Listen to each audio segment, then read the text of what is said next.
Bonjour à toutes et à tous et bienvenue sur le podcast Aternité, le podcast qui part à la rencontre des jeunes parents d'aujourd'hui. Tout de suite, un extrait de notre prochain épisode qui sera diffusé lundi matin.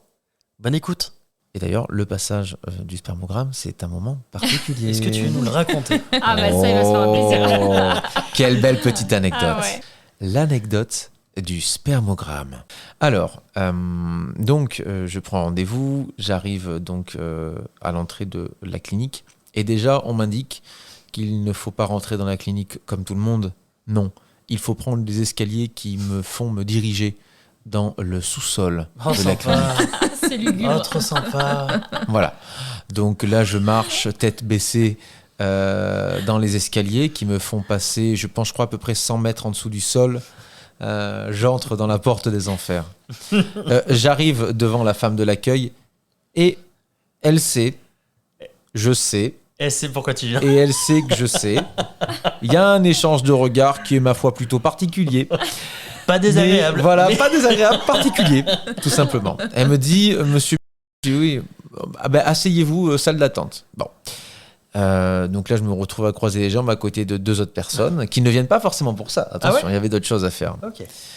Donc, après, une dame vient me chercher, me montre un petit bocal et elle me montre la pièce. Et elle me dit, alors donc, vous avez sur le mur la feuille avec les étapes à respecter, que je connais plus ou moins. Ok. Et elle me dit, donc quand vous avez fini, il faut, parce que ça c'est assez fou, il faut tirer, il faut prendre le sopalin. Et en fait, le sopalin, c'est pas juste du sopalin enroulé. Non, c'est le sopalin qui est dans la machine où quand on tire, ça fait blablabla. Le truc. Faut Alors, vraiment que t'as fini, quoi. voilà, le bruitage n'est pas forcément bon, mais c'est ça. On entend vraiment. Et je me dis, waouh, c'est vraiment un enfer. Donc, je rentre dans cette pièce, je m'enferme. Au moment où je rentre dans cette pièce, j'entends la dame arriver, revenir, faire les mêmes explications à une autre personne pour la salle d'à côté. Pour vous imaginer, il était juste à côté de toi. la paroi qui nous séparait, la largeur de la paroi. N'hésitez pas à regarder votre doigt et dites-vous que la paroi faisait l'épaisseur de votre doigt. Donc, elle lui donne toutes les Vous êtes explications. vu ou pas ? Non, Il y a pas eu de aucun eye regard contact. échangé, mais je me doute que c'est la personne qui était en face de moi dans la salle d'attente. Voilà. Donc là, je me dis, là, je me sens pas bien. compliqué. Ça va être très très compliqué pour participer entendu. à l'événement. c'est gênant. Donc du coup, je me suis dit, je vais attendre. Hein. Et effectivement, il y a ce moment où j'explose de rire, premier degré, parce que j'entends rien, et puis d'un coup, j'entends. Et là, j'ai dit, ça y est. À mon tour. Mais c'était un enfer. C'est vraiment le clap de fin, quoi.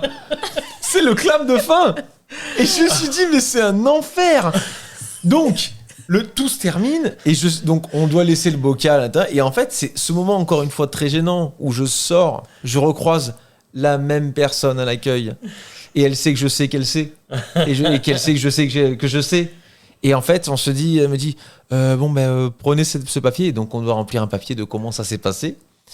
Et voilà, à la fin, elle me dit bonne journée. Et je me dis, mais waouh, cette dame-là, elle vit ça tous les jours, plusieurs fois par jour. Le regard inquiétant et inquiété des gens comme ça. Ah, c'est bon, allez, d'accord, c'est fait.